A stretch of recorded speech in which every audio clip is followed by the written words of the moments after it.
It's a sunny Friday afternoon here in Louisburg, North Carolina. A gorgeous day as we're set to bring you the 40th game of the Louisburg College Hurricanes 2025 regular season here on the historic Fraser Field.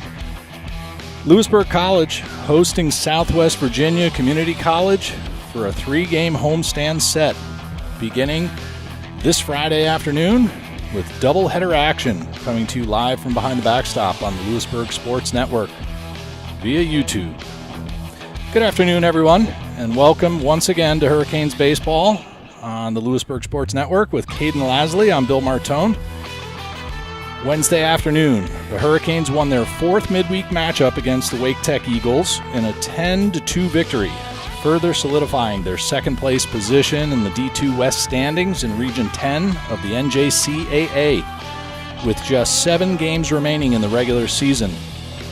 For this afternoon, the Hurricanes are expecting to dominate over the last-place Southwest Virginia Flying Eagles. Can the Hurricanes maintain their Category 5 rating as injuries have been piling up?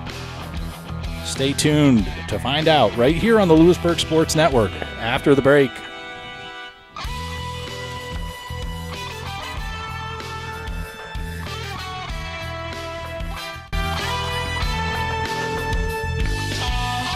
Louisburg College Baseball on the Louisburg Sports Network.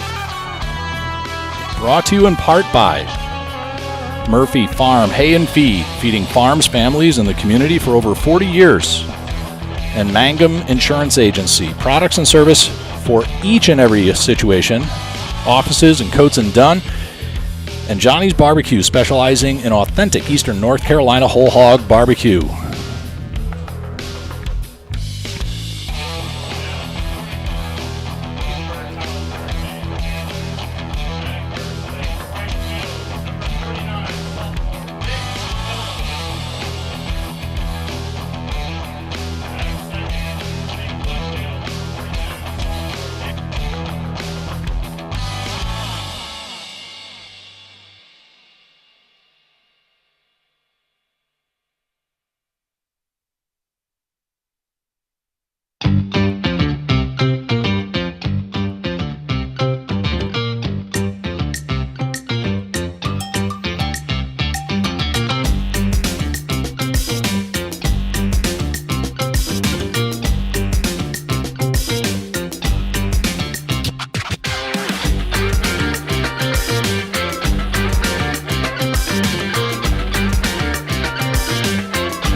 Welcome back to Louisburg College Hurricanes baseball. Here on the historic Fraser Field at the far end of West College Street in Louisburg, North Carolina, where Coach Herring and the Hurricanes looking to pick up this weekend's series and likely sweep against the Flying Eagles of Southwest Virginia Community College.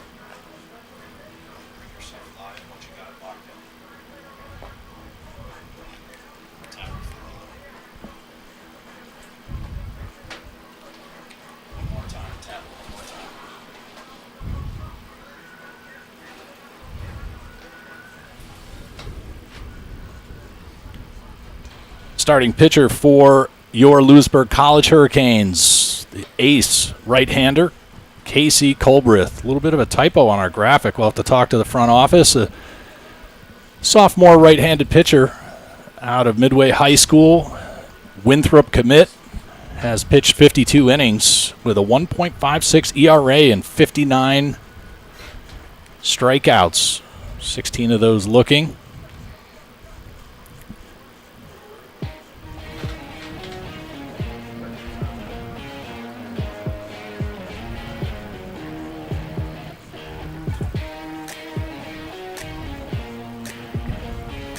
And this lineup's going to be facing off against this young man here in a moment.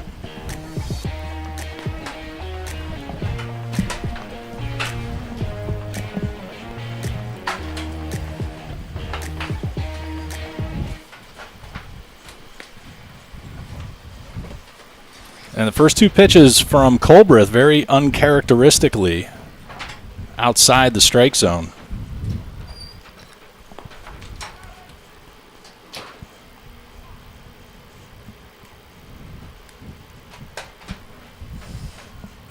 Two balls, one strike.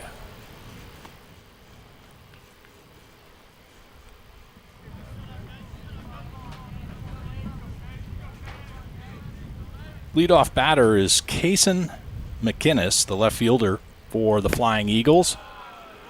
And the count now full.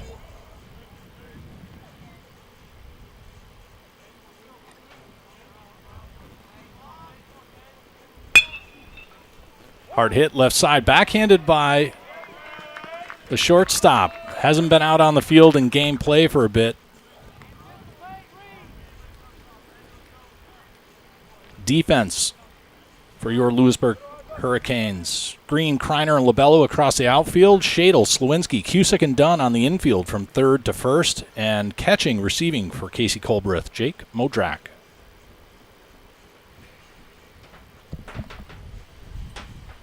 Head coach for the Flying Eagles is Stephen McMillan. His son, Finn McMillan, is the bat boy for this afternoon's double-header action. We'll probably see him a couple of times get into the frame. And the first pitch, called strike on the second batter, Peyton Dodson. Here's the visitors lineup again. McInnes, Dodson, Irvin, Boyd, Steele, Kilborn, Joachim, and a throw over pickoff to first. Gets the leadoff batter, McInnes. Joachim, Huer, and Tate in the bottom third. One out now as the runner on first was just thrown out or picked off.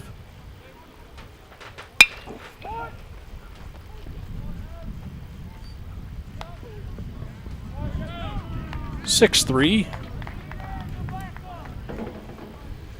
Slawinski to Dunn, makes it 2 outs. Good play from Evan Slawinski there. Way to redeem himself. Had a little bit of a bobble on that first ground ball that got hit to him, but made up for it right there. Been a couple of weeks since we've seen Slawinski on the infield. Had a bit of a arm injury throwing over to first.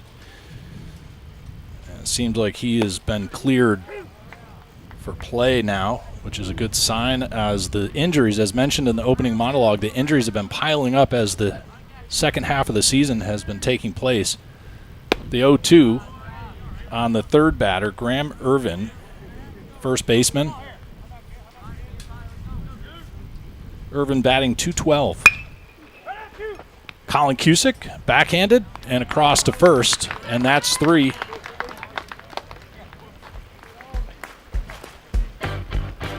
So a 1-2-3 on the infield. Go down the Flying Eagles.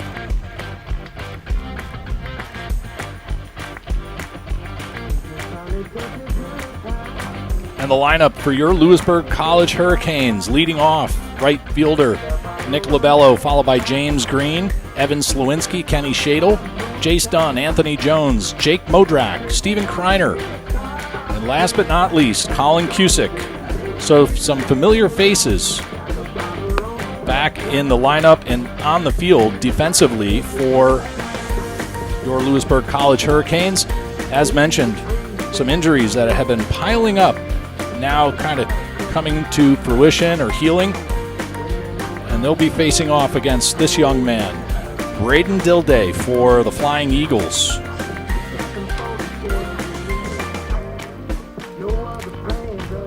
Braden Dilday steps to the mound and toes the slab with a 15.16 ERA. He has 18 strikeouts and an opposing batting average of .472. He has faced 108 batters so far this season across 24 and 1/3 of an inning's work. He's given up 51 hits, 62 runs, 22 walks.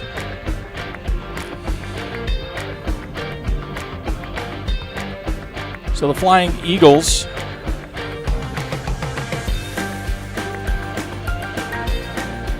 defensively across the outfield, McGinnis, Dotson, Kilborn. Across the infield from third to first will be Boyd, Joachim, Tate, and Irvin. And Couer behind the plate, catching for Dilday.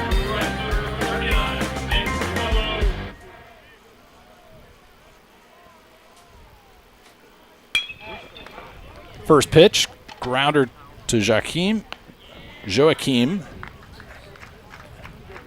And Lobello turns from first and goes right into the dugout. And a one pitch, 1 out.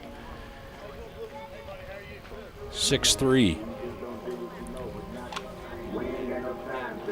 Now batting, the left fielder, number 42, James Green.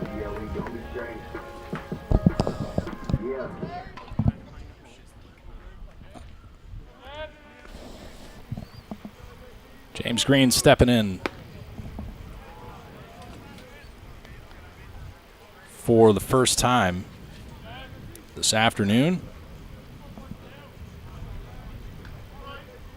Batting average slipped a little bit in the last few at-bats, below 300, but only a skosh with 10 home runs. He has been red hot this second half of the season and healthy.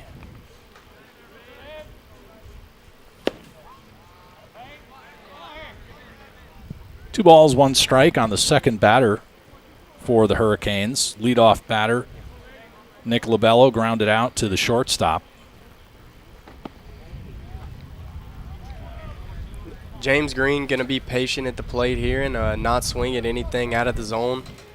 He's doing a pretty good job at this so far, and hopefully maybe draw a walk here, get a good 3-1 pitch to hit, and get a runner on base here for your Hurricanes. The offered bunt that misses becomes a called strike and a full count on Green. The sophomore decommitted this past week. Big news on Instagram, X, and all social media. About 30 people, closing in on 30 people watching so far here in the bottom of the first inning. Thanks for joining us. A couple of people, Peyton Herring and Amanda Johnson, chiming in early. Let us know if you're out there watching, enjoying the broadcast, where you're watching from, who you're here in support of. as we always appreciate hearing from the patrons of our productions.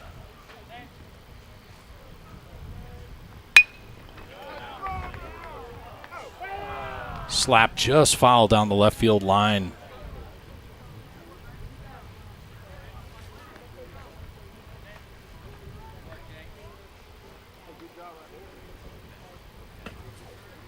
Evan Slewinski on deck behind James Green.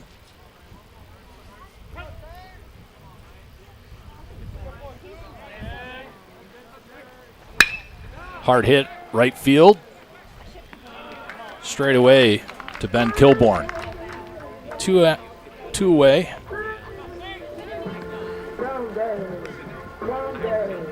Now batting, the shortstop number 6, Evan Slewinski. Slewinski holding on to the .311 batting average, having been off for at least a week, maybe 2.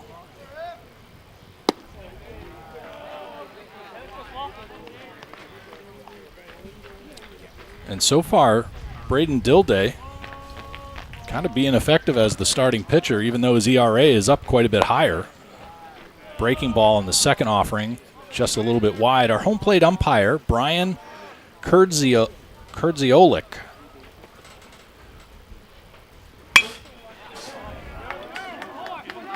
And a line drive into right center field. And Evan Slewinski looks like he's well rested as he cruises into second base with a stand-up double on 2 outs.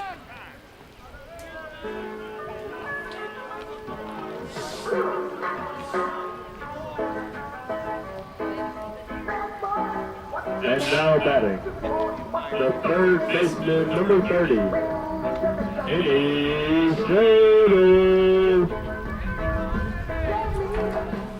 Shadle kind of nursing a little bit of a sore back. We saw a few games ago as he reached back to his waist.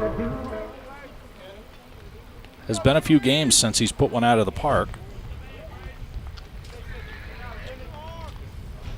2 outs and a runner on second. The first pitch to Kenny Shadle, a called strike. Hopefully we can break that spell right now and he can hit one over the wall here with a runner in scoring position.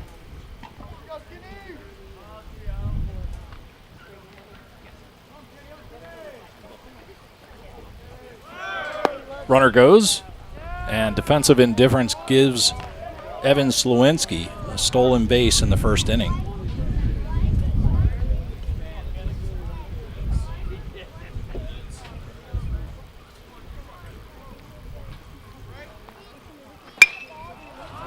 Fly ball, center field. Peyton Dodson camped under it, makes it 3.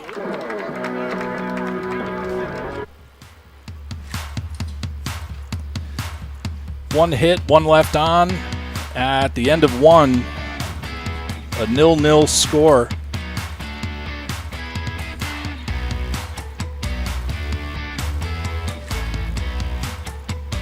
When the Hurricanes come back to the plate in the bottom of the second, it'll be Jace Dunn, Anthony Jones, and Jake Modrak.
Casey Colbreth and his infield able to effectively put down the Flying Eagles in a 1-2-3 to start the first. And now we're at the fourth batter, Damian Boyd. He is the third baseman.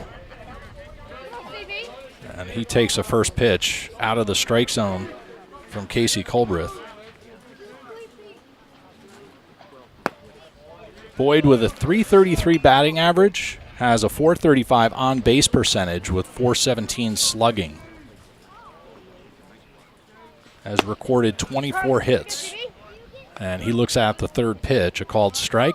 2 balls, 1 strike on the leadoff batter as we start the top of the second inning. Fouled off his own foot. Behind the plate, crew chief Brian Kurdziolik. From behind, this is going to be lost on you, Caden. He looks like Leslie Nielsen.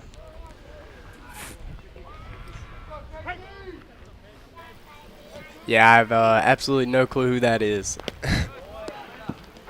Our veteran fans and followers my age will know who I'm talking about. He starred in a series of comedy movies in the 80s called The Naked Gun, and in one he actually played an umpire. And he looked just like that with the whitish gray hair sticking out of the back of the hat. Well, that makes sense then, yeah. But it was considered very comical and successful film series in the early mid-80s rather. You can go watch that one. It's a classic. I'll have to go take a peek at that one for sure. Classic worth watching.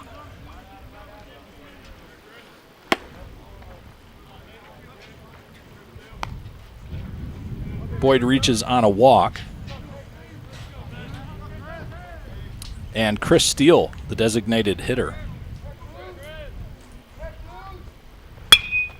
Popped up left side. James Green won't even waste his time out in left field.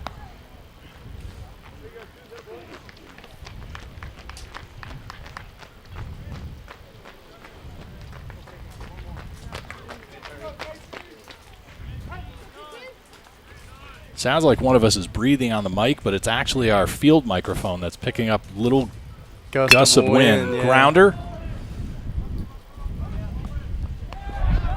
And a 6-4-3 double play.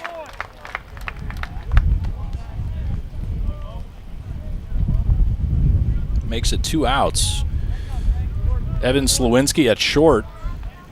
Getting right back to basics. I believe it's Colin Cusick's first game back as well. That's right. The middle infield has had a number of substitutes. Troy Daniel was in for a bit, kind of come up with a sore foot. Now he's been taking a little bit of a pause. Swinging miss for Ben Kilborn, the right fielder for the Flying Eagles. And boy, somebody's got the grill going outside, and does it I smell it. Smell good? It smells really good. I think we might have to order up a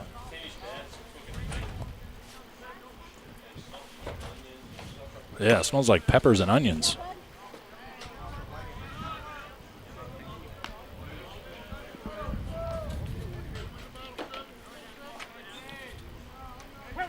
To clean up our cameras by opening the window. What was I thinking? Swing and a miss, and that makes it 3.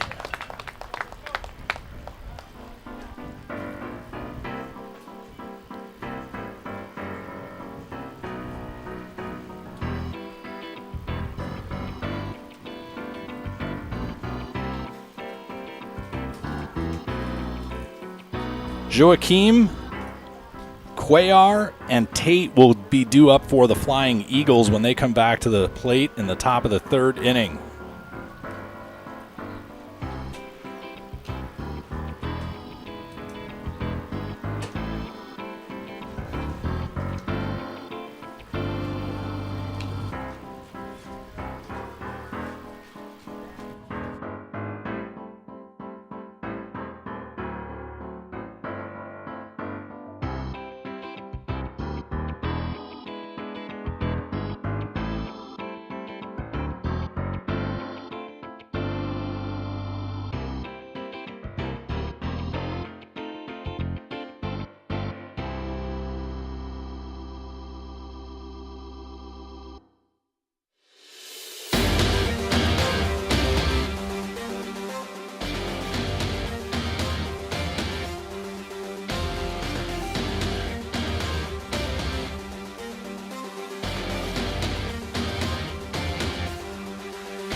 Dilday's first pitch to Jace Dunn. A little bit over the top and beyond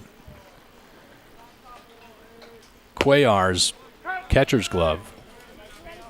And the second pitch now evens up the count 1-1 on the leadoff batter in the bottom of the second inning. No scores for either team.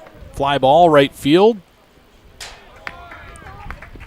And Ben Kilborn comes up with it as he's right at the foul pole in deep right field.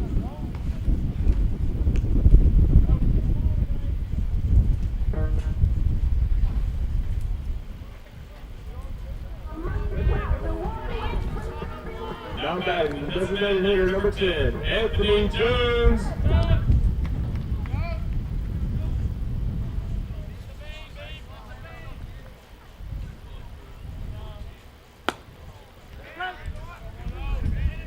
And the first pitch, bit of a cutter from Dilday, finds the strike zone. The 0-1. Popped up right side. Kilborn chases, but won't have enough room to get to that one.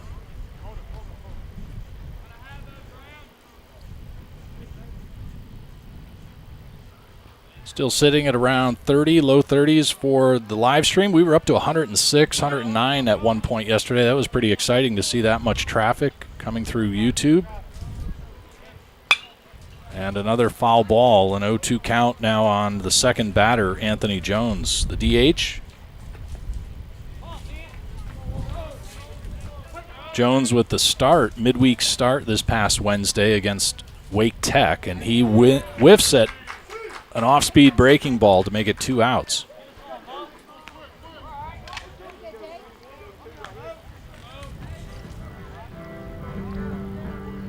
Just for context, coming in on 8 game starts and 11 appearances, Dilday had 18 strikeouts, leading the pitching staff for the Flying Eagles.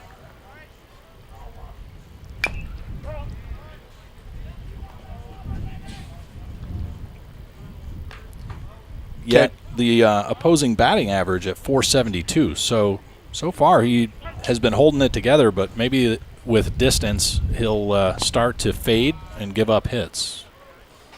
Hopefully that is the case. Doesn't look like he's having much trouble finding the zone. He's locating all of his pitches, throwing them pretty well.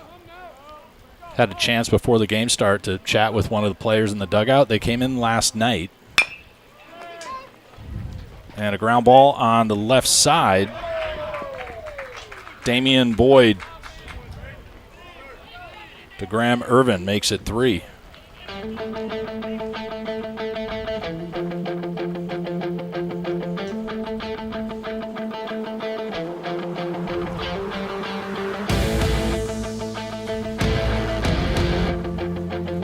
When the Hurricanes come back to the plate, Stephen Kreiner, Colin Cusick, and back to the top of the order with Nick Lobello.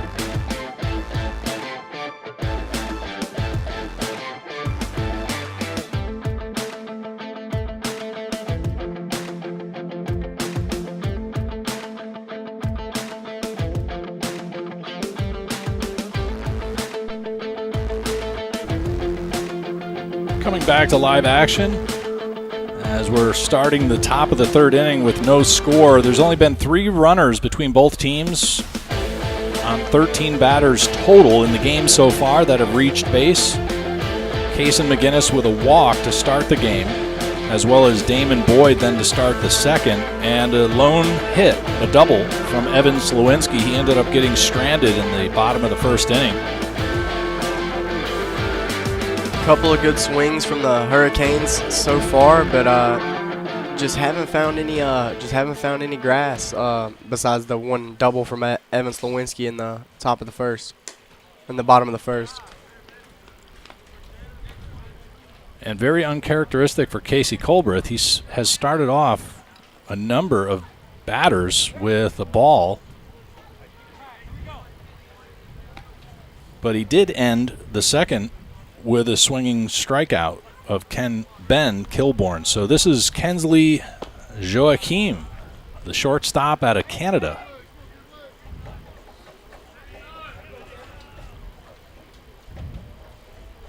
The 2-1, just on the outside edge, evens up the count, 2-2.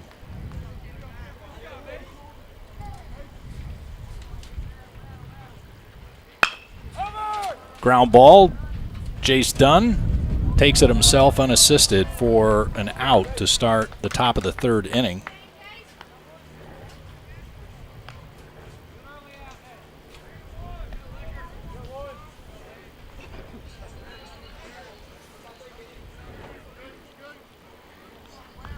Joachim out of Mirabel, Quebec, Canada.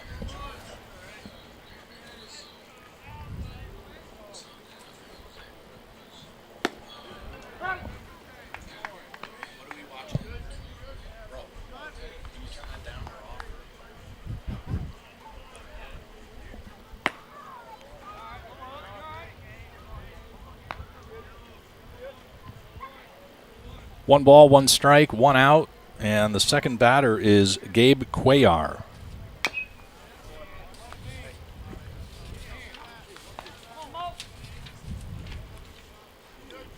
Casey Colbreth ahead here, 1-2 with one out. Cuellar out of Cummings, Georgia. He's 5'10", sophomore, right-handed, and he gets put down looking. A little window shopping.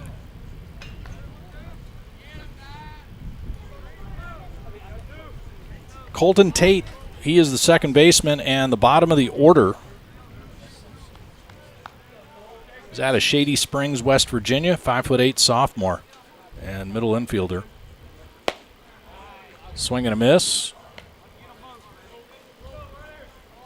Colbreth just at about 35 pitches right now as he's about to conclude the batting order. Not too bad efficiency. Pretty good from Casey Colbreth here to start these first three innings. One ball, two strikes after a foul ball from Tate.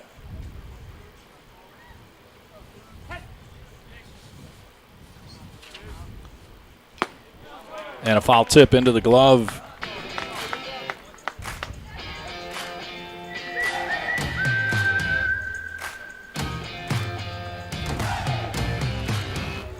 So another 1-2-3 inning. That's three in a row for Casey Colbreth and the Hurricanes as the Flying Eagles are returned to the field.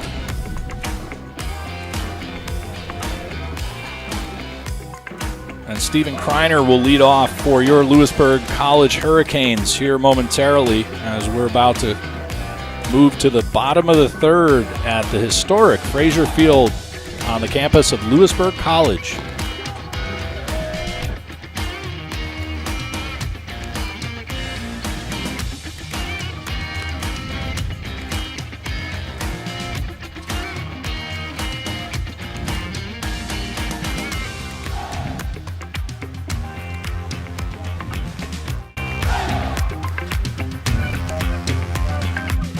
Louisburg College baseball on the Louisburg Sports Network via YouTube.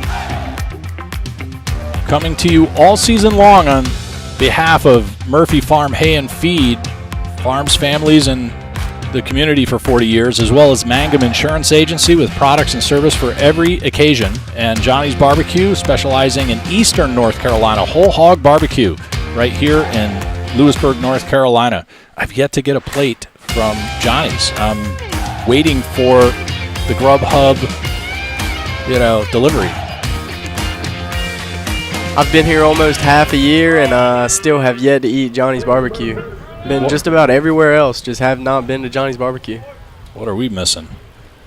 And the first pitch From Dilday to Kreiner. Fastball that slides through the webbing of Gabe Cuellar. I have to say that slowly so I get it correct.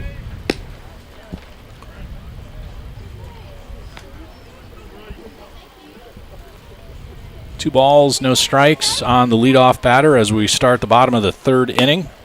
And a swing and a miss there makes it a 2-1.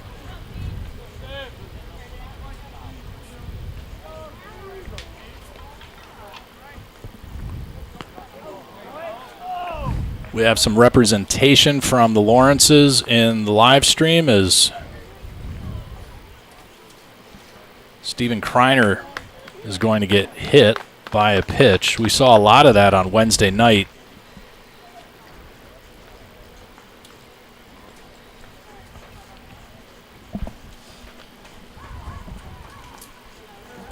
As Kreiner touches first. Not the way you want to start off the inning.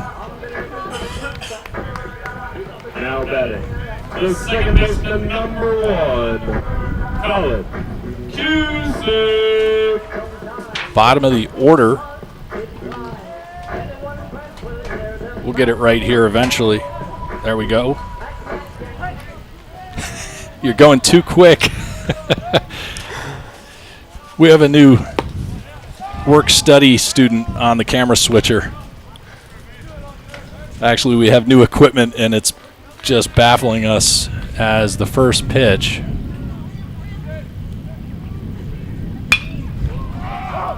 Missed the strikes on the second one, popped up on the left side, and the left fielder, McInnes, gets under it.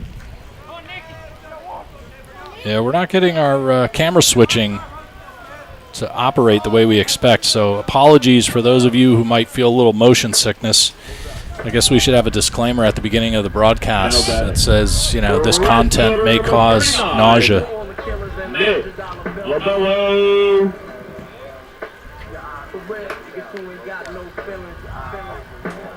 Labella with the one pitch ground out to start off the bottom of the first.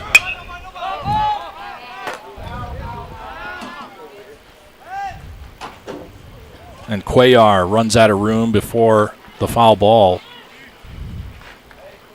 crashes down into the box seats right behind home plate.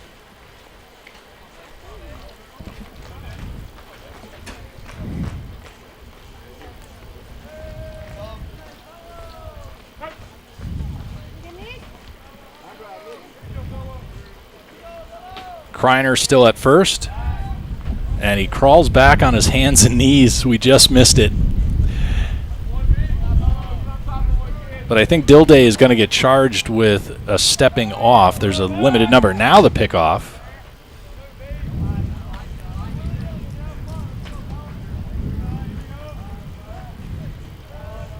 Look at that, folks. You'd think you're watching a professional broadcast here with the camera cuts to first and back.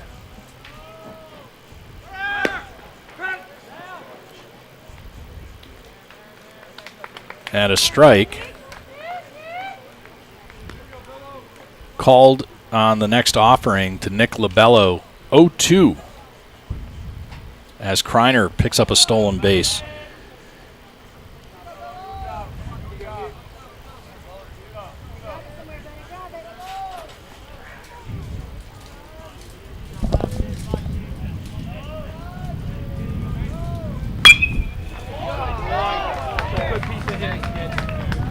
Drops it into right field.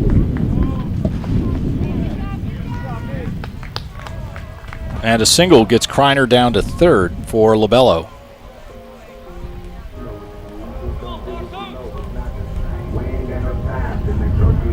Now batting, the left fielder, number 42, James Green.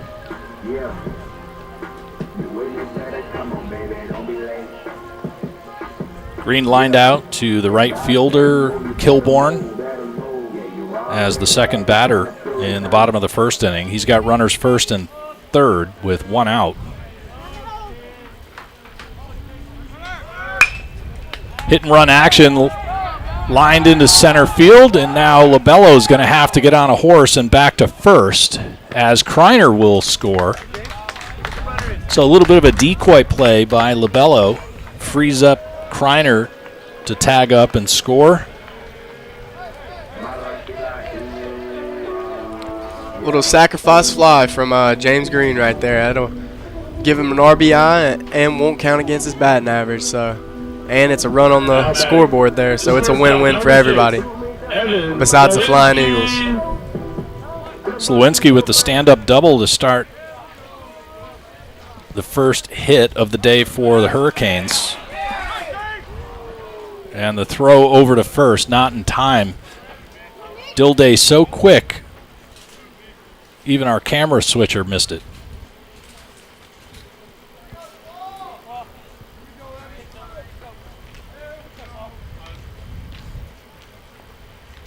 Another pickoff. Dilday is confident that he's going to be able to pick off LaBello, but unless LaBello makes a mistake, my money's on LaBello.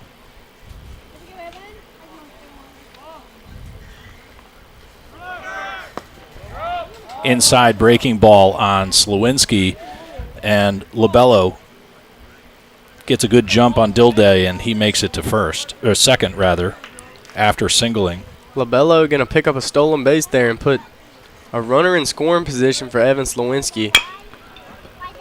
Chop to third across the diamond, and that's 3.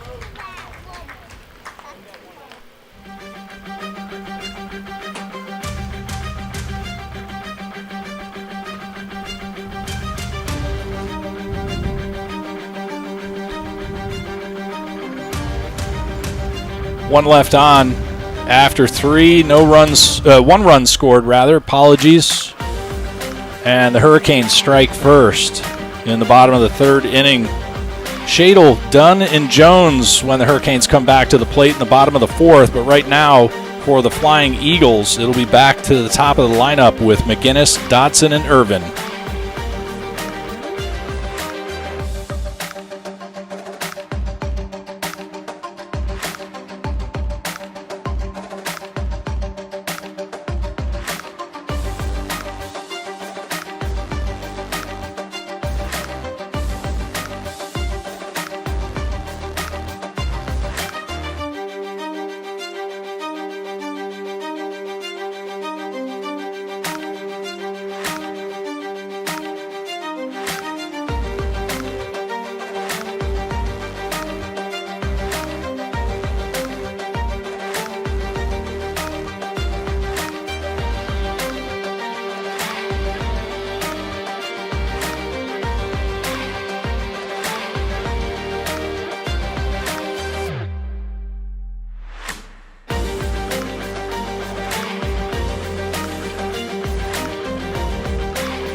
First pitch to Kaysen McGinnis, a called strike. He reached on an error to start off the game. And a breaking ball that gets past Modrak will make the count 1-1 on the leadoff batter and the top of the order as we start the top of the 4th. The Flying Eagles have gone down 1-2-3 in the 1st, 2nd, and 3rd innings as McGinnis fouls off the next offering to bring the count 1-2. McGinnis came into today batting .369 with a .448 on-base percentage and .452 slugging. Hits that one to Colin Cusick, backhanded, and across. And a 4-3. Starts off the top of the 4th inning.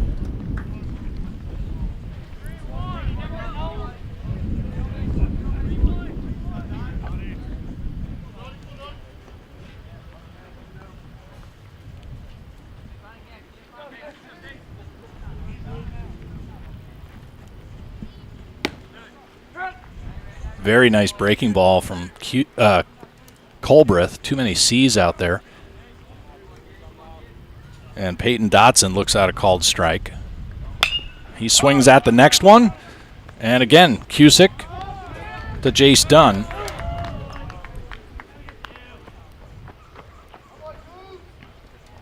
So back-to-back 4 threes go in the scorebook. As Graham Irvin, who also, guess what, grounded out to Colin Cusick in the first inning, steps into the plate for the second time. Casey Colbert drawing a lot of ground balls, which is good. I believe that one kind of ran in on his hands there on the last pitch. Swung right over the top of it, and the 0-1. The curveball that gets hung up. The 1-1. And Irvin swings aggressively at that one as it disappears to the opposite batter's box. Apologies, I was hitting the wrong button. Our switching device is just not behaving today. And there's a swing and a miss.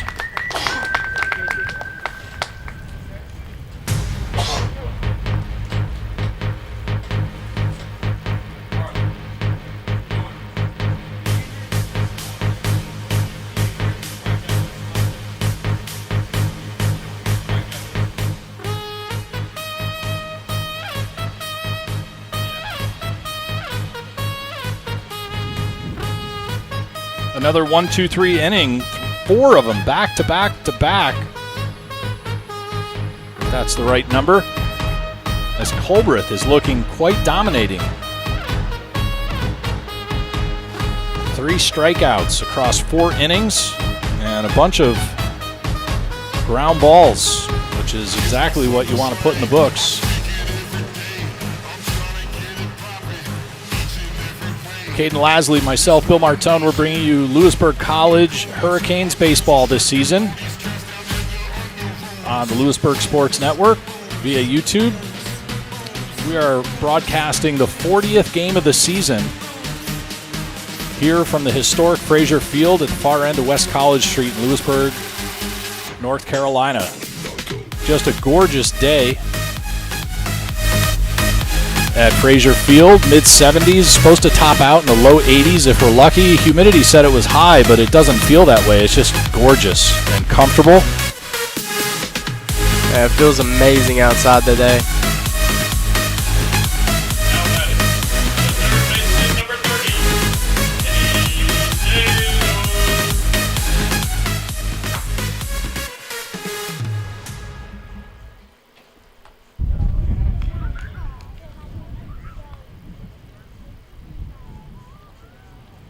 Shadle's first 2 pitches now have not been to his liking. I should say Dilday's first 2 pitches to Shadle. Shadle flied out to the center fielder. And there he takes a big cut. Bit of a 2-seamer with a little bit of drop on it. Got Shadle to swing over the top.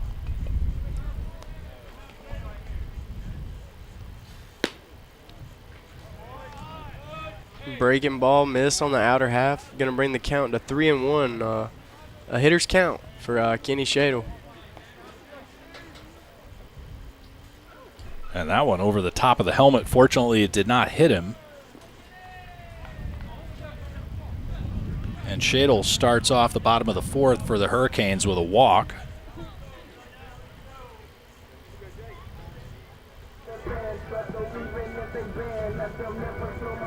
Now batting, the first baseman, number 32. Jace Dunn. He had popped out to Ben Kilborn in the right field to start off the 2nd.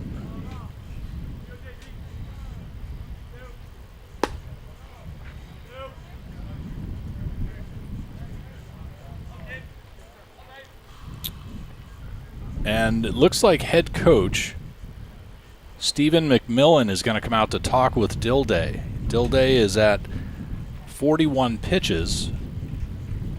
And not quite clear what it might be that the head coach saw that was not to his liking, but that'll be a mound visit charged to him. And there is activity in the bullpen down the left field line for the Flying Eagles. Closing in on about 40 people watching the broadcast this afternoon. My own father down in Florida, along with Sarah. Thanks for joining and chiming in, letting us know you're out there. If you haven't done so yet, drop us a note. Let us know where you're watching from. Pickoff at first, not in time.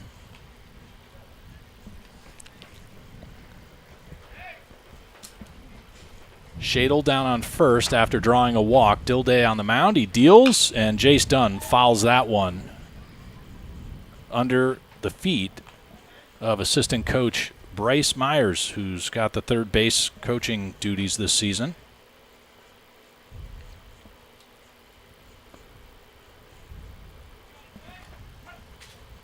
Only one run game so far as we're in the bottom of the fourth. No outs and a runner on first, and Shadle will advance 90 feet unattested on a pass ball.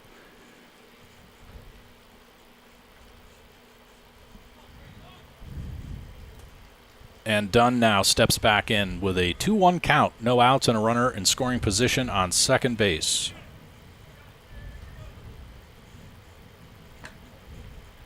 And that offering in on the hands of Dunn. Kind of sounded like it clipped him on the hands there a little bit and then went into the catcher's glove, but Jace Dunn's going to stay in there and hit. Good choice by Dunn. And that one pops away, and Shadle again goes 90 feet. Shadle going to take another 90 feet on that wild pitch there. This is going to put runners at first and third for Anthony Jones. The designated hitter number 10, Anthony Jones.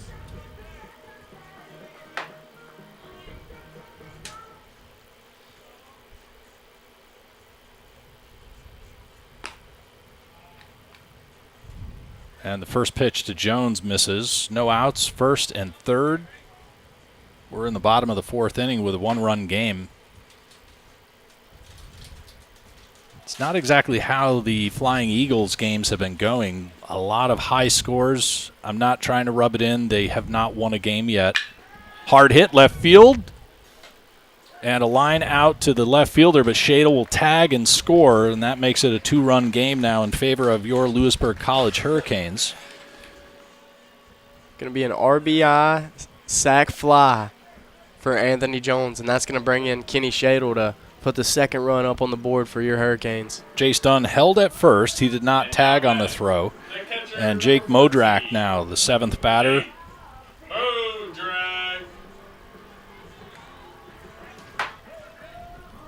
Modrak grounded out to the third baseman, Boyd, in his first at-bat in the second. And the first offering from Dilday is fouled off down the left side. One out, one on, and an 0-1 count in the bottom of the fourth. 2 runs, one the past inning in the bottom of the third, and one just a moment ago on a sac fly into left field.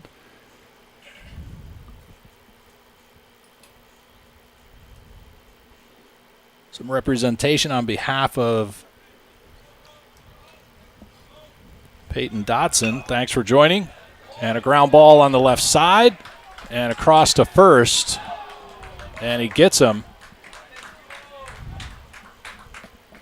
How'd that look, Caden? Looked pretty good from my angle. Just didn't look good on the cameras, huh? So Jones advances on a ground out to Boyd, and that's 2 back-to-back for Jake Modrak. Now batting, the center fielder number 4, Steven Kreiner.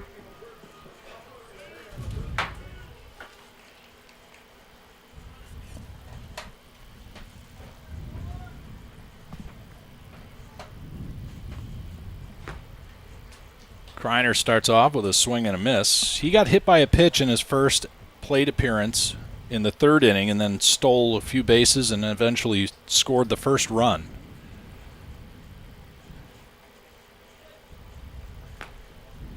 And another.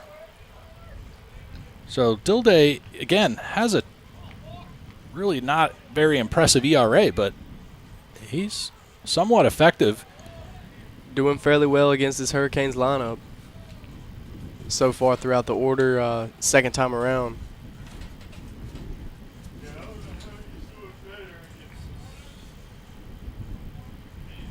"6'3" out of Greensboro, North Carolina. And Kreiner exercises some good plate discipline. 1 ball, 2 strikes, 2 out, and a runner in scoring position on second. And he misses.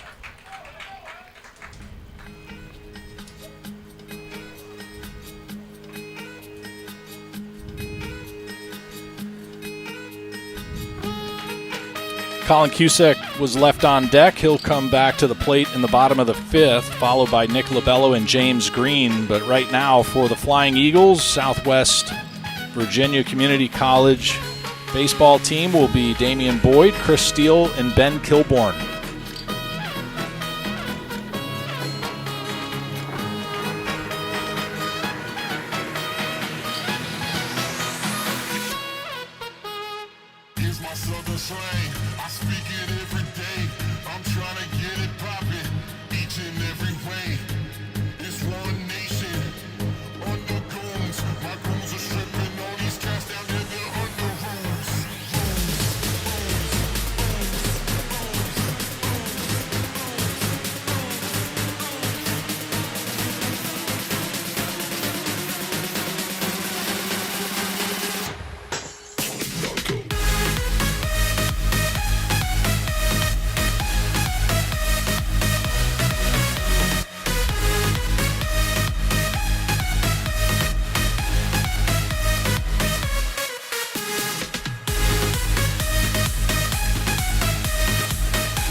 Coming back to live action here at Frazier Field on the campus of Louisburg College in Louisburg, North Carolina.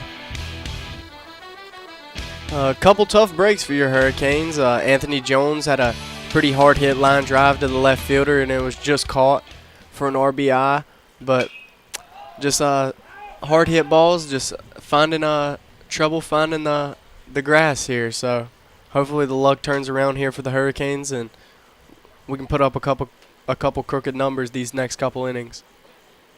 In the box for the Flying Eagles is the third baseman, Damian Boyd. He is out of Reiner, Virginia. He's 5'10" freshman, third baseman and pitcher.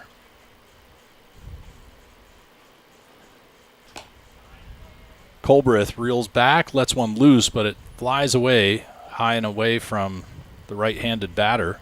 1 ball, 1 strike on the leadoff batter. We are in the top of the 5th inning.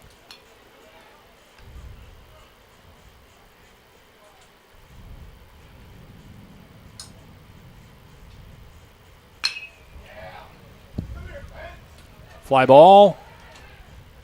And James Green can't catch up with it, and that'll be a stand-up double for Damian Boyd. First hit for the Flying Eagles. And only the third base runner. I take that back.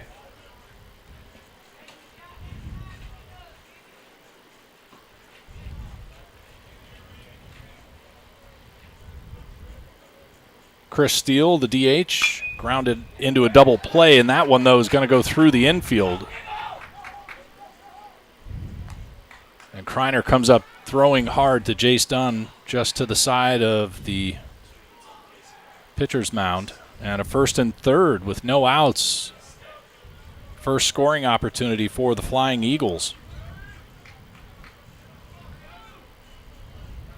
Ben Kilborn, the right fielder, he struck out swinging to end the second inning.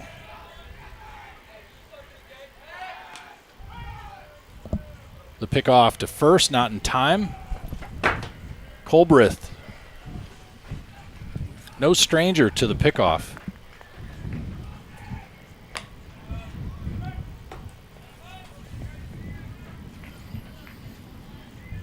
The first pitch to Kilborn, a called strike.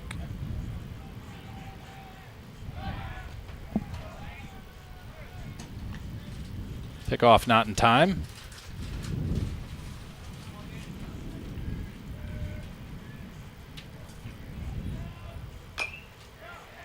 And the fastball fouled off home plate.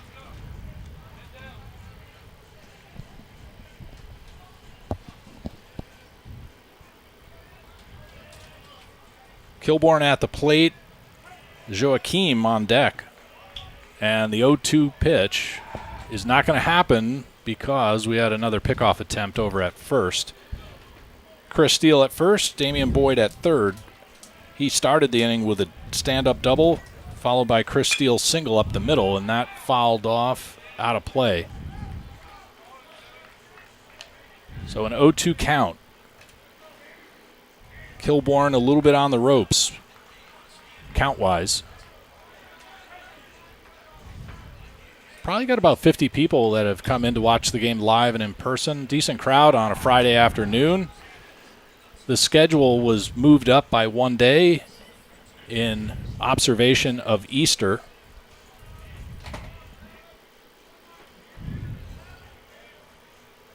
And a curveball. Swing and a miss. Really good pitch from Colbert there to get the strikeout. Now he's got a double play opportunity with a runner on first and a runner on third. So hopefully he can throw a good pitch and get the shortstop to roll into a double play. Fifth strikeout of the game. And Joachim steps in on the opposite batter's box. He grounded out to Jace Dunn at first to start off the third inning.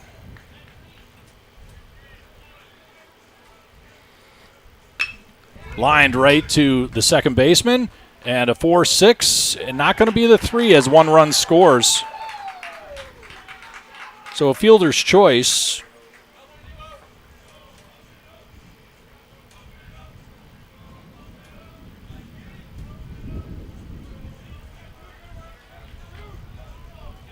Makes it 2 outs, and Gabe Cuellar, the catcher, he struck out looking in the third inning.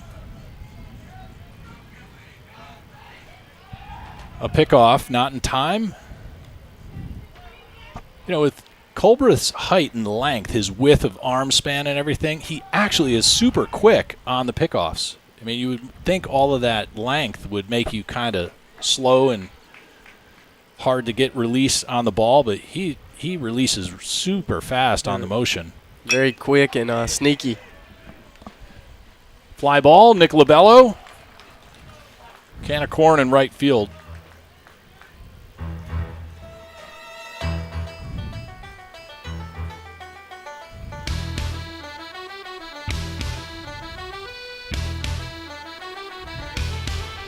One run on 2 hits for the Flying Eagles with a runner left on. And when they come back to the plate in the top of the 6th, it'll be Colton Tate, Kaysen McInnes, and Dayton Dotson.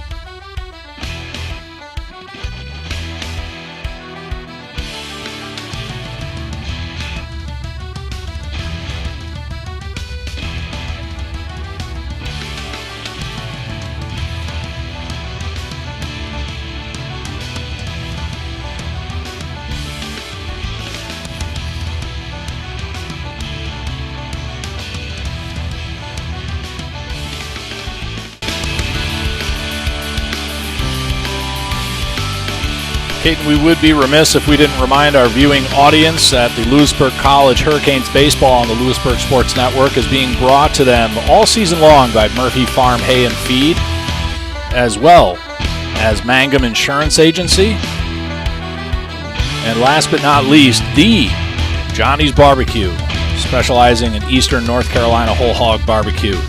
Smells like they're here on Prem Cooking, if I had to guess, but we know it's not them necessarily. Man, it smells good on that griddle that somebody brought in to feed some of the team players between games. Doubleheader this afternoon. Yeah, I cannot wait to go eat some of that in between the game.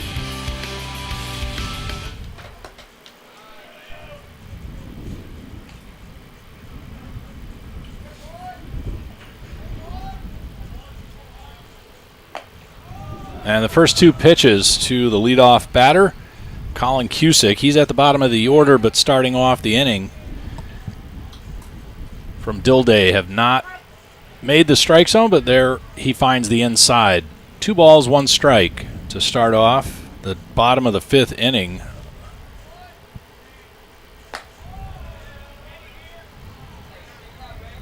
Hurricanes have put on a single run in the 3rd and 4th, and then at the top of the 5th, the Flying Eagles put one on of their own.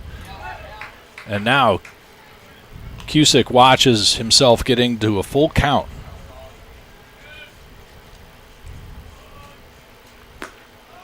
He draws the walk.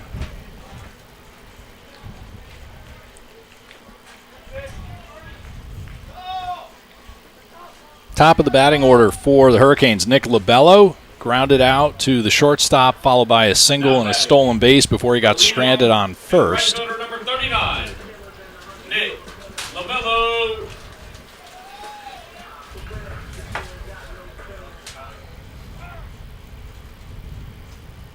Home plate umpire Brian Kurdziolik giving time to the catcher, Cuellar.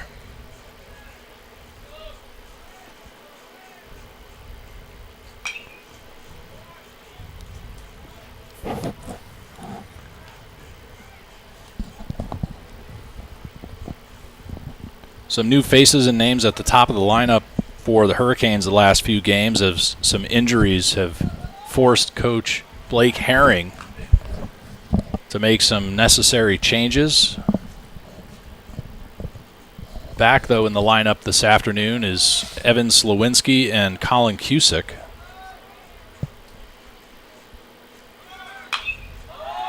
Breaking ball popped up on the left side. Incoming is McInnes. And he calls off Joachim, who slips to the ground to clear way as Labello flies out, FO7.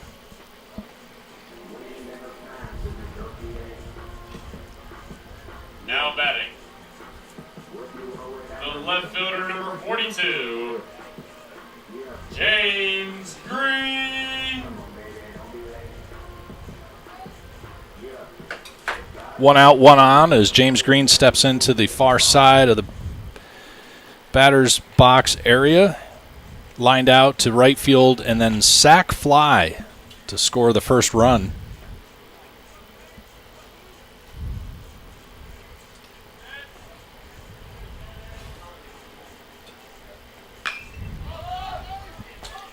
Popped up, and Cuellar gets it in foul territory.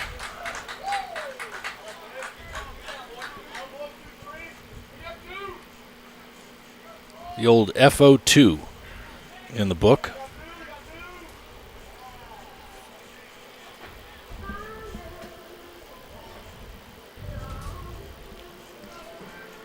Now batting, the shortstop, number 6, Evan Slowinski. Slowinski started off in the first inning with a stand-up double to deep right center field.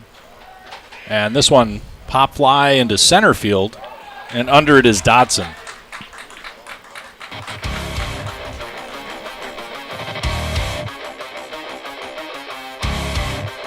Dilday having a pretty good day on the mound for the Flying Eagles. Kenny Shadle left on deck. Coming up in the next inning, he'll start off, followed by Jace Dunn and Anthony Jones in the bottom of the 6th inning.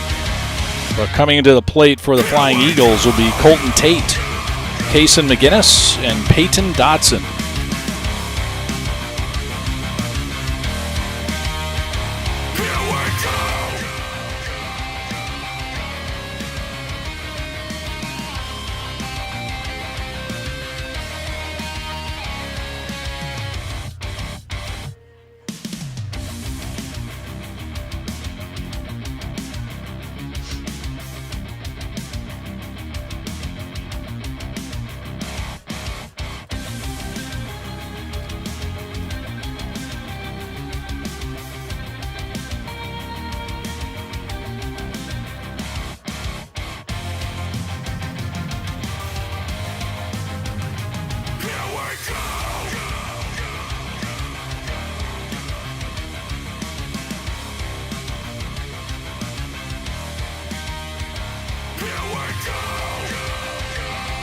Casey Colbreth coming back out to toe the slab for the Hurricanes as we start the 6th inning.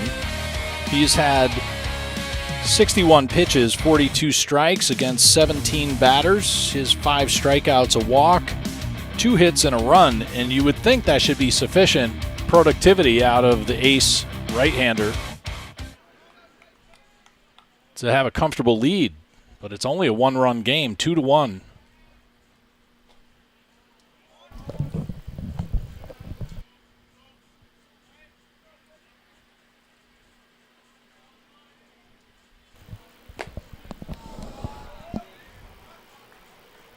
And the first 2 pitches to Colton Tate, who struck out swinging in the 3rd, have missed the strike zone.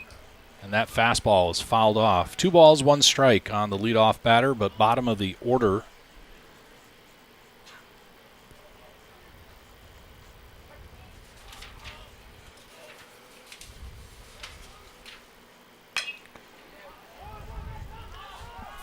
Shady Springs, West Virginia player finds himself out on a 4-3.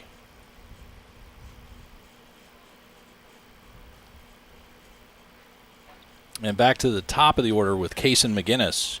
He reached on an error and then grounded out to the second baseman, Colin Cusick.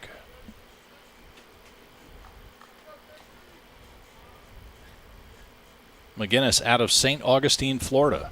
A little late of a decision there, swing and a miss over a breaking ball to start his 3rd at-bat with 1 out and nobody on in the top of the 6th.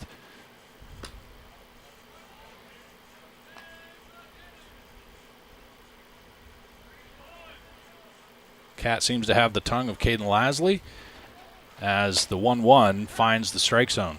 Yeah, I'm trying to operate this camera over here and these foot pedals and everything else, and I don't really know what to say. Feeling like that marching, accordion player with the drum kit off the back and all the, what is that guy called? There's a name for that type of performer. I can't think of it. I'm not sure. Hit on the left side, 5-3, and that makes it 2. Kenny Shadle back on the hot corner for the Hurricanes. Had spent the last 2 or 3 games at shortstop as Slowinski had a little bit of a sore elbow and needed some rest.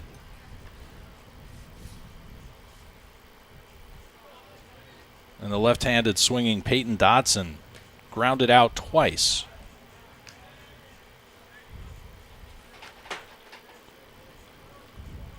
Dotson with a hockey number 0 from Tellico Plains, Tennessee. I think he has his dad in there watching. Or at least somebody. Thomas Carter, thanks for chiming in. Closing in on 40 people watching. Let us know where you're watching from if you could. And over to Kenny Shadle, 5-3 again. He's looking very comfortable on that hot corner. A pretty good play from Kenny Shadle over there. Back-to-back 5-3s in the book. Snuff out any opportunity from the Flying Eagles as we go to the middle of 6. As mentioned, due up will be Kenny Shadle to start off the bottom of the sixth for the Hurricanes, followed by Jace Dunn and Anthony Jones.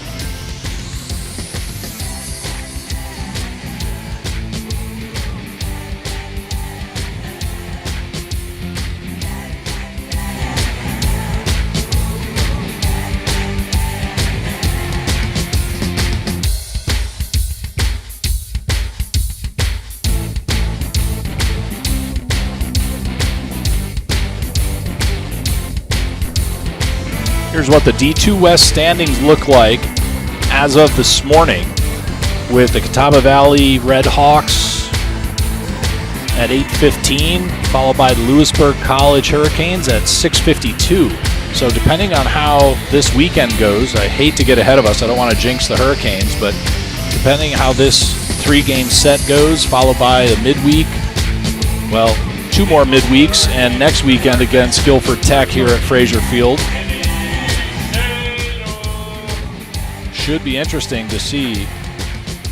Hopefully we can continue winning and just keep the bats alive and keep the pitching well.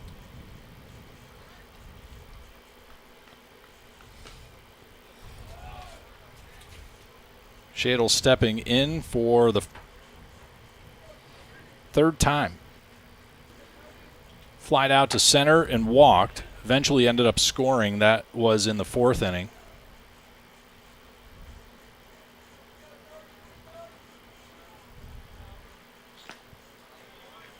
Foul tip into the glove of Cuellar.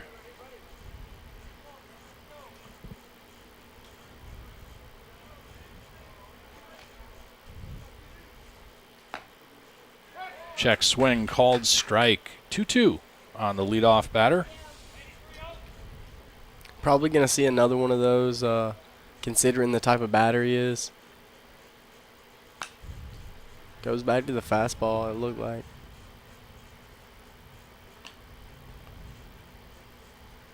Reset on the 2-2 count with that foul ball.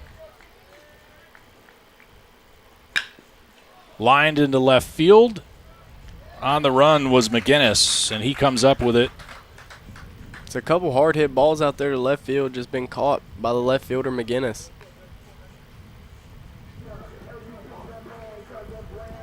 Now batting, the first baseman, number 32. McGinnis has started off with a line out or a fly out in the fifth and the sixth. Jace Dunn, he flied out to the right fielder Kilborn and walked in his second appearance, ended up getting stranded at second. He looks out a first pitch from Dilday that misses the strike zone.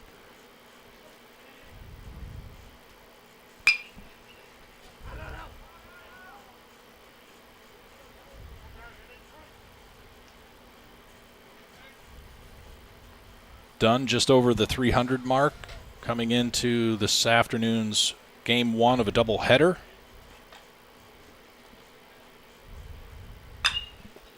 In on the hands, but lofted into deep left field.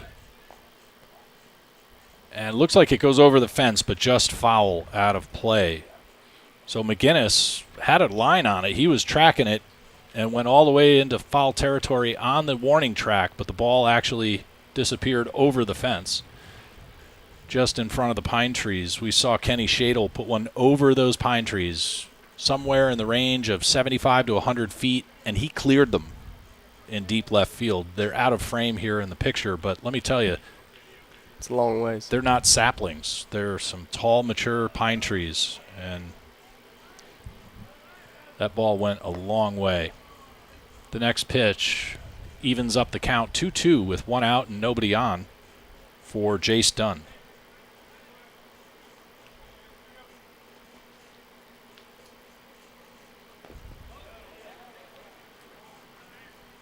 Back-to-back misses for Dilday. He is at 76 pitches.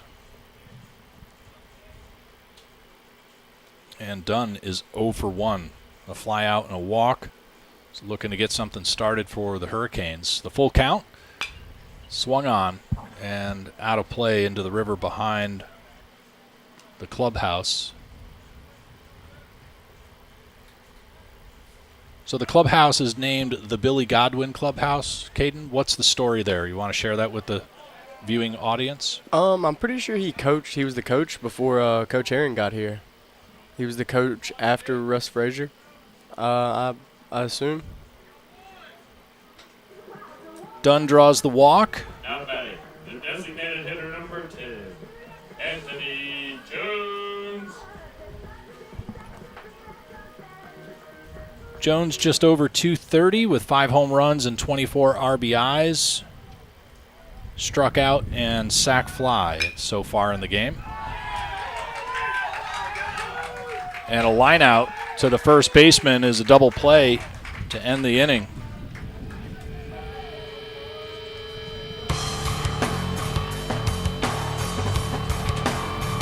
Look what I found, Ma.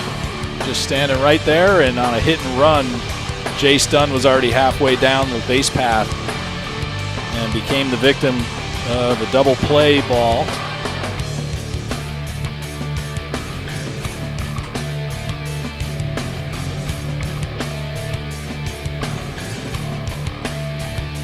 Jake Modrak was left on deck. Stephen Kreiner and Colin Cusick all will be due up in the 7th inning as the Hurricanes look to hold on to a 1-run lead as we move to the top of the 7th inning here at Frazier Field, with the Southwest Virginia Community College Flying Eagles coming to the plate with Graham Irvin, Damian Boyd, and Chris Steele.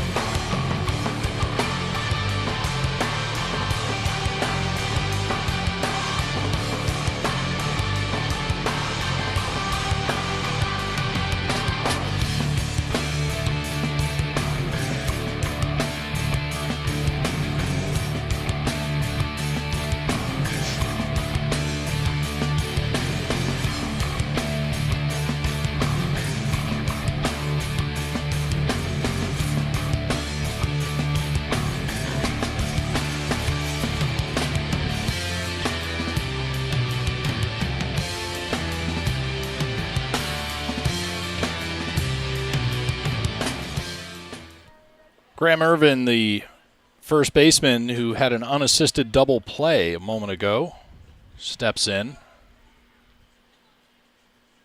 He looks at a first pitch that gets beyond Modrak. Irvin grounded out to the second baseman and then struck out swinging in his second plate appearance.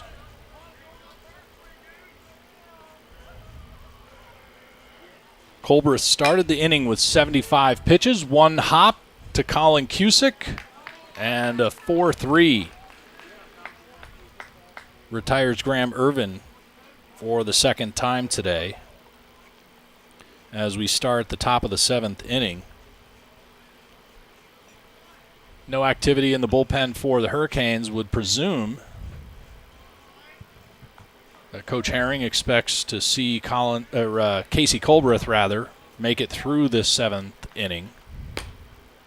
And the first pitch to Damian Boyd, a called strike, who walked in the second and then doubled in the 5th. Eventually ended up scoring the first run and only run at this point. Line drive, Colin Cusick.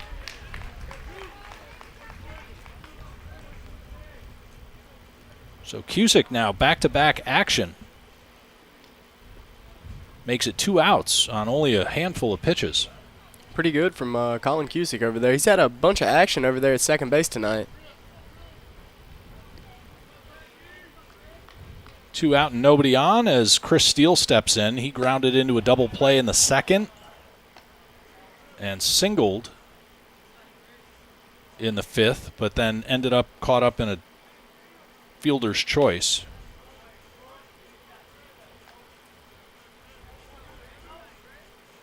He steps back in with a 1-1 count, 2 out, and nobody on. And a foul tip into the glove makes it a 1-2 count.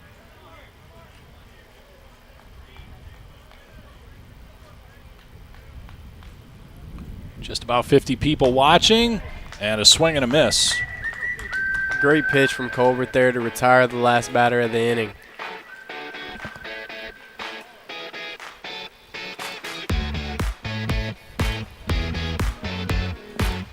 Another 1-2-3 inning with yet another strikeout for Casey Colbreth as we conclude the top of the 7th inning, and the Flying Eagles leave Ben Kilborn, Joaquim, and Cuellar due up in the 8th.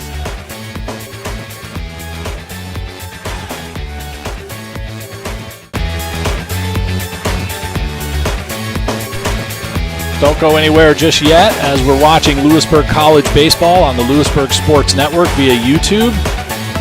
And it's only been made possible all season by Murphy Farm Hay and Feed, Mangum Insurance Agency, and Johnny's Barbecue.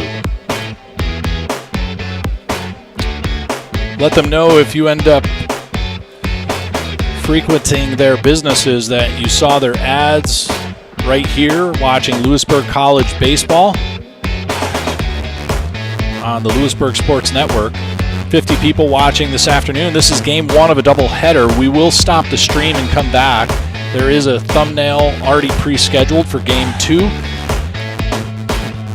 It is scheduled for 4 o'clock, but that game will start roughly 35-ish minutes plus or minus, concluding game 1.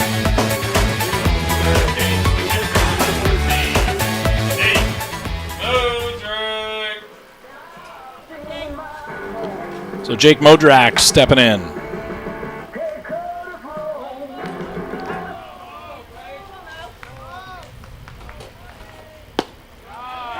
And Modrak going to watch strike 1 with a breaking ball from Flying Eagles starting pitcher. Dilday is at 80 pitches. Ground ball to the shortstop. And a 6-3 starts off the bottom of the 7th.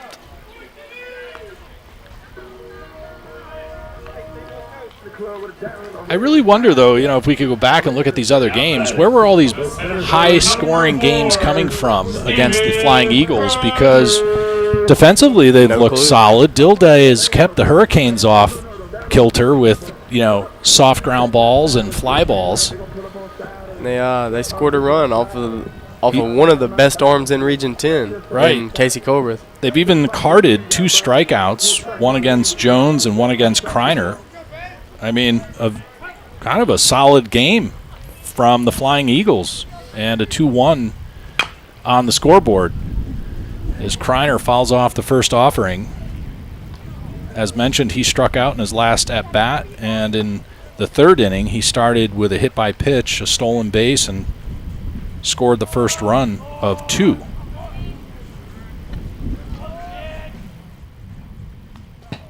Did that hit him? And it did, the second time this game.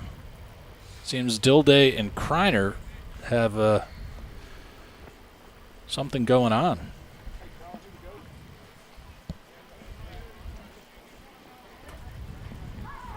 Still some activity, casual activity, but activity down in the bullpen on the left field line for the Flying Eagles. As Cusick steps in. He walked in his last at-bat and ended up getting out in the 3rd. Runner goes, hit and run right back to the first baseman.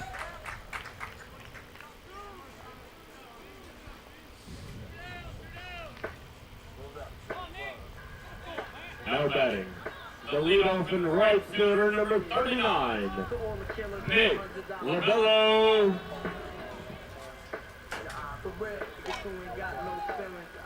Fortunately, Kreiner on a hit and run was already too far down for Graham Irvin to turn 2. And Labello looks at a first pitch called strike. I'd love to see the stat line on this game. I hate to say it, but I think the Hurricanes have looked at a lot of called strikes on a first pitch from Dilday. Dilday pitching very well this game. 2 out, a runner on second. And Labello hits it hard to the 3rd baseman, and he throws it away. Labello won't be able to advance, but with the speed that Kreiner has, he reached home without a problem And Labello reaches on a throwing error. So an ROE5. Reach on error to the third baseman. Damian Boyd made a beautiful backhand on the hot corner. Is just excited he threw it away, getting it over to first. And now Labello is over there as James Green steps in. Left fielder number 42, James Green. Paul and Elise Modrak, thanks for watching along. And the pickoff not in time.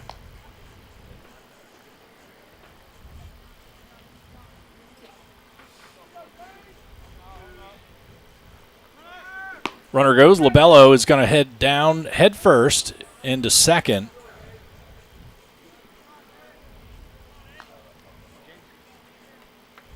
So a stolen base with James Green at the plate puts Nick Labello in scoring position.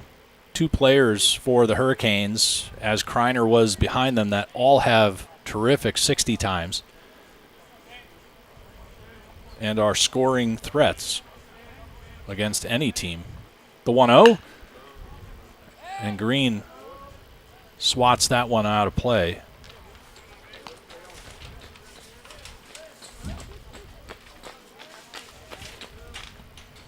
Pretty good swing from James Green over there. Just goes foul down the left field line into that visiting bullpen. Green is 0 for 2. He lined out, sac fly, and a fly out. Pop out to the catcher. Dilday's breaking ball low and away. 1 ball, 2 strikes. So the Hurricanes with a little bit of security there up the ante to a 2-run lead a few moments ago. And the 1-2 to Green. High and away. Evens up the count at 2 apiece. Lucky twos across the board here for James Green. Runner in scoring position on second with 2 outs, 2 balls, 2 strikes, and he's wearing the number 42. If you double 2, it becomes 4, and there you go, you got 42. And a runner on second. Swing and a miss, foul tip into the glove. So a runner left on, but 1 scored in the bottom of the 7th.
Casey Colbreth back on the mound, toeing the slab for the Hurricanes as we're about to start the 8th inning. He's thrown 82 pitches, 54 strikes, faced 23 batters with 6 strikeouts, 1 walk, 2 hits and 1 run on 7 innings of work so far. He's the ace right-hander on the starting rotation for the Hurricanes. Ben Kilborn is stepping back in for the 3rd time against Colbreth. Chop to Slawinski, backhanded and across, 6-3 on 1 pitch. A great play from Evan Slawinski there at shortstop. He has to wait on the long hop to come to him, and he made a quick transfer and a strong throw over to first base to record the first out of the inning. Kensley Joachim out of Quebec, shortstop. grounded out to the first baseman and reached in his second at-bat.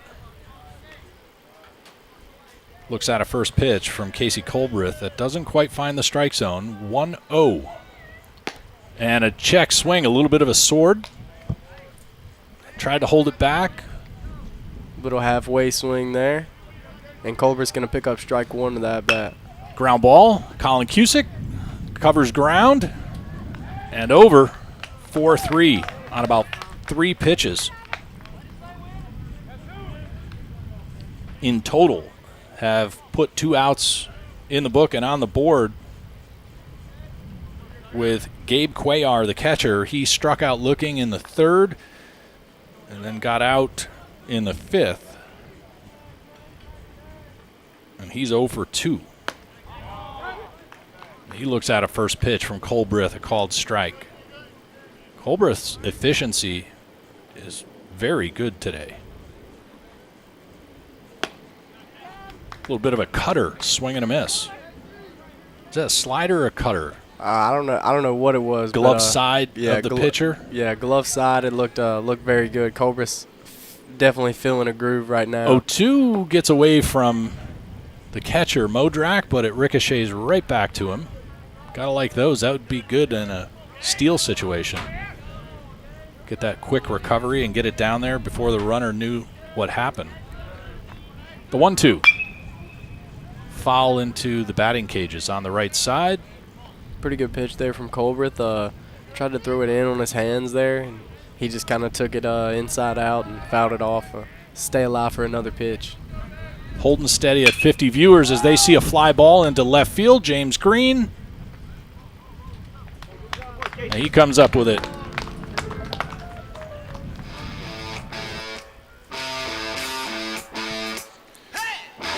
Yet again, another 1-2-3 inning for Casey Colbreth and the Hurricanes as Cuellar flies out to James Green in left field. And that leaves Colton Tate, Kaysen McInnes, and Peyton Dodson, who will start off the top of the 9th inning. But right now, as we're in the middle of 8, that means that the Hurricanes come to the plate with Evan Slowinski, Kenny Shadle, and Jace Dunn.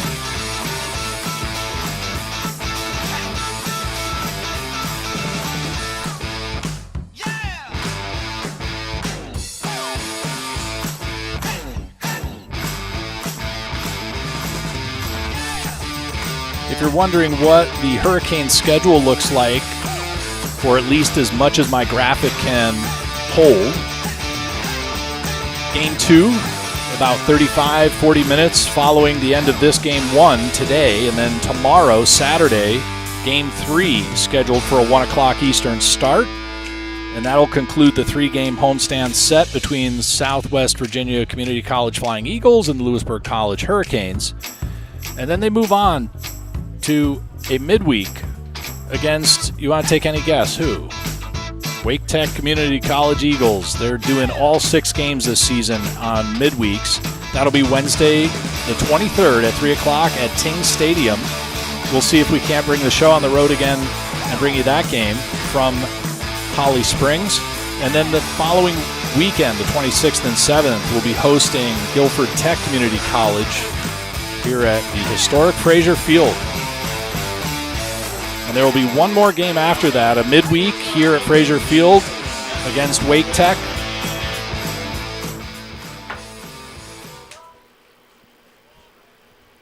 And Slowinski now looks at a first pitch from Dilday. That goes out of the strike zone. The 1-0 comes back in, lower outside corner, evens up the count 1-1. Slowinski with the start-off stand-up double, then has gotten out in his last 2 at-bats. He is 1 for 3.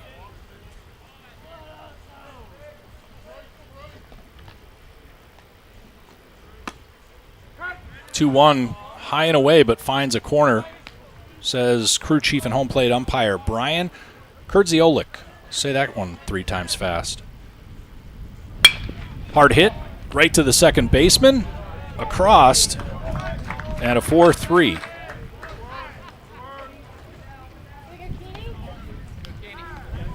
Kenny Shadle now is coming up to the plate with a little kung fu fighting walk-up song. The third baseman, number 30. Kenny Shadle. Flied out to the center fielder, walked and eventually scored, had a couple of stolen bases that got him around the infield, and then he lined out to the left fielder. So he's had hard contact, but just not the power that he was displaying in the early part of the season that has brought him up to 12 home runs. Presumably with a little bit of lower back soreness from what I'm hearing in the grapevine. A swing and a miss, but I could be wrong, so correct me. How do I know more than you? You're in the dorms, on the bus, in the dugout, in the clubhouse. I've been on a little vacation myself, so.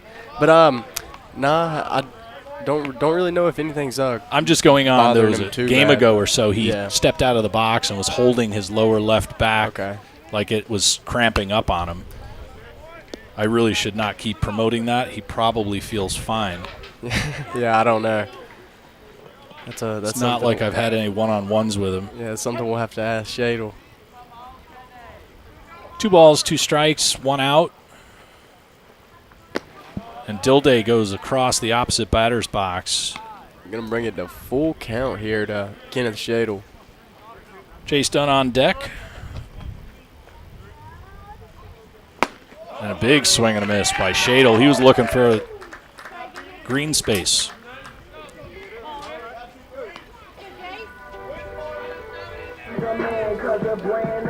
Now batting, the first baseman, number 32, Chase Dunn.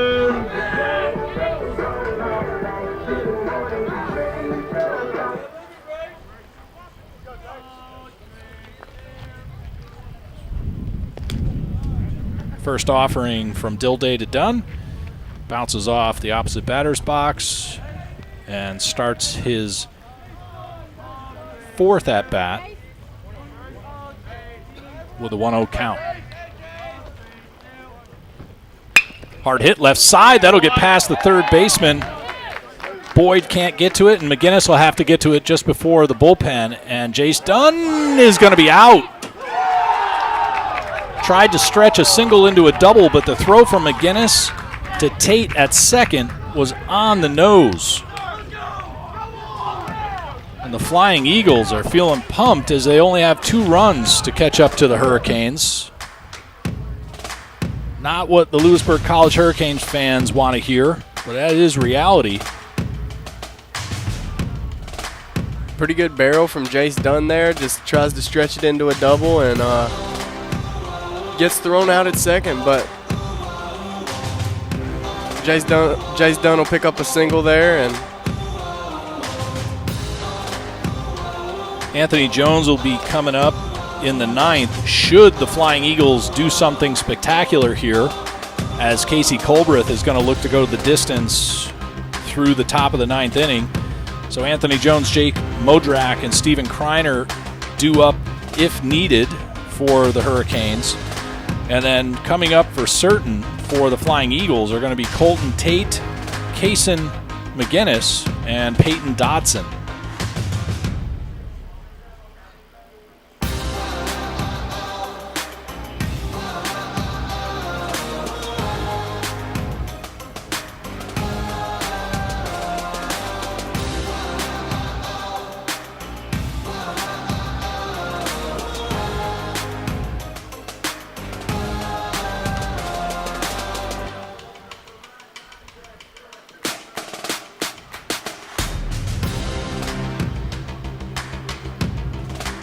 Pure confidence from the skipper and head coach, Blake Herring, in his starting ace right-hander, Casey Colbreth.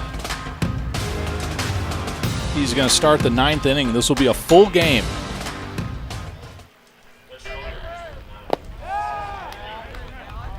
And the first pitch, a swing and a miss by Colton Tate.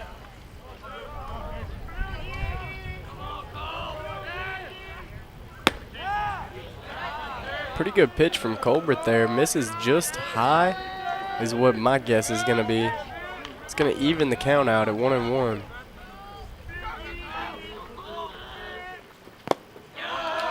And the 1-1 drops and sounds like it just touched the plate in front of Jake Modrak.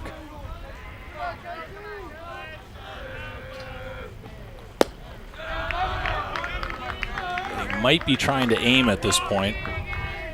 Trying to dot the outside corner there, and the count 3-1. The fastball catches the outside corner there, and the count is full on the leadoff batter. Tate struck out swinging in the third and grounded out to the second baseman, Colin Cusick. That one, James Green is on the run, and he tracks it down quite easily. So a fly out to FO7 is how we ended the 8th and started the 9th. And we head to the top of the batting order for Game 1, Kason McGinnis. Reached on an error in the first, and then he grounded out twice, once to second and the other time to third. Down the middle, but a little bit too low. An otherwise good miss by Casey Colbreth. The 1-0. Tries for the outside corner, just misses. 2-0.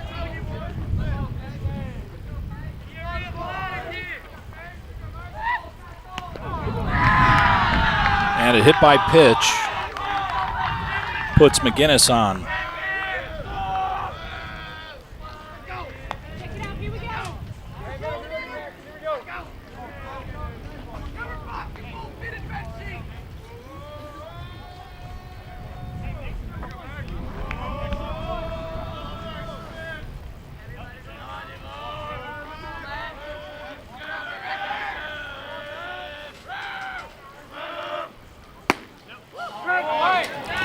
Called strike. This copyrighted telecast presented by the authority of the Louisburg College baseball team may not be reproduced or retransmitted in any form, while the accounts and descriptions of this game may not be disseminated without the express written consent of Louisburg College baseball.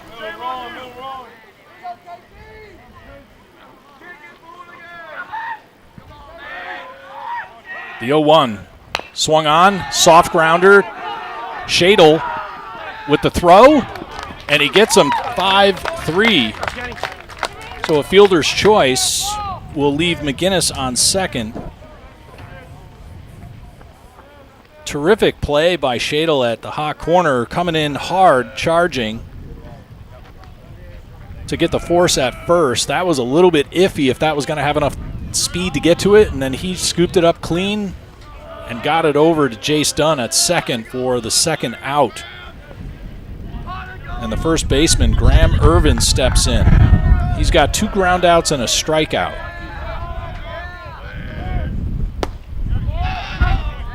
Colbreth finds the outside edge of the strike zone on Irvin to start his 4th at-bat.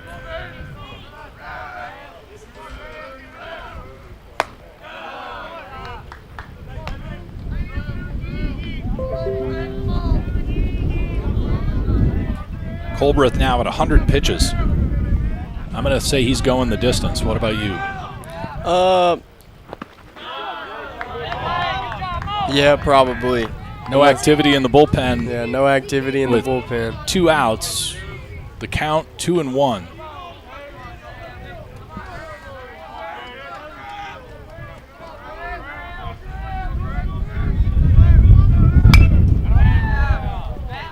Irvin takes a hard cut at that next fastball, and he evens up the count. 2-2 with a runner on second.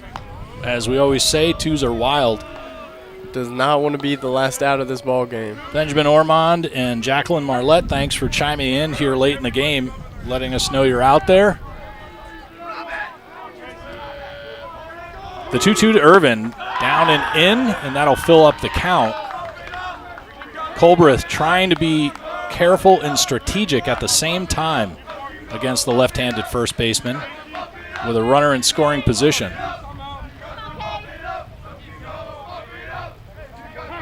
Pressure cooker situation as Irvin calls for time. He steps out of the box to tighten up the gloves and get a new grip.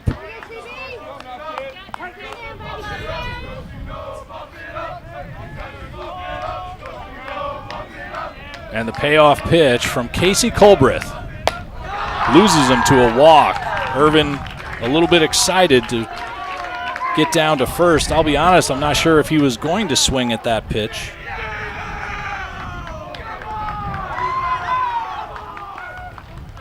And that'll bring a mound visit from Coach Blake Herring.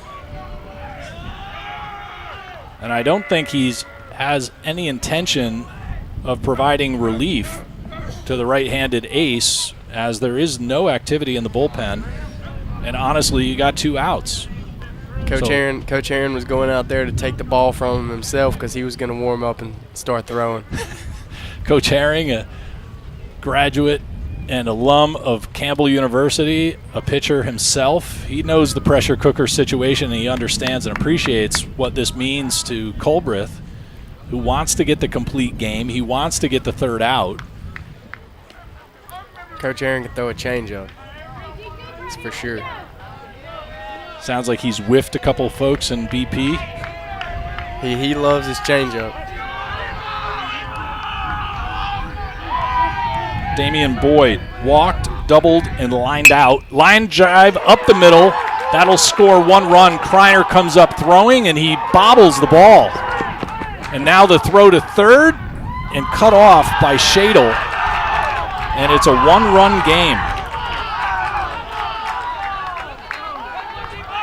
So a clean base hit from Damian Boyd with an RBI. And Graham Irvin trucks around to 3rd. Takes his helmet off with a little bit of windedness in his chest. And Chris Steele now grounded into a double, singled, and struck out.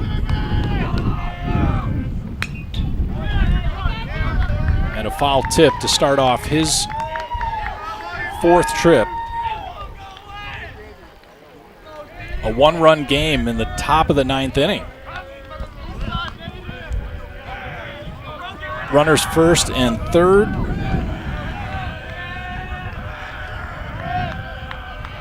The 0-1, and Steele looks at a fastball on the outside.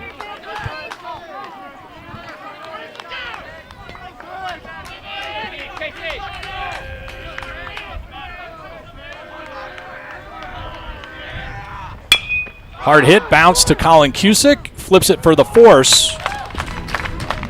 And that's the game. 2 left on after a flurry of activity in the top of the 9th, but not enough for the Flying Eagles to come up with the win. And Colbreth gets a complete game on 111 pitches with 6 strikeouts against 32 batters.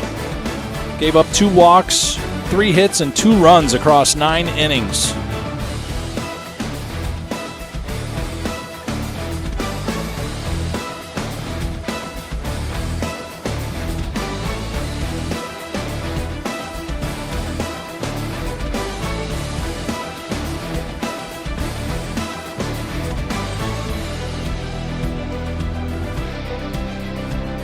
Game 1 is in the books, and in about 35-40 minutes, we'll start right back here on the Louisburg Sports Network via YouTube with Game 2. The thumbnail's already created. You can find it on the school's YouTube channel under the live link.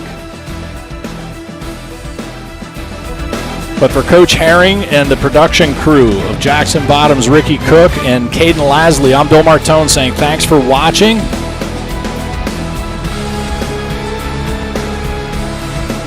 As we bring you Louisburg College baseball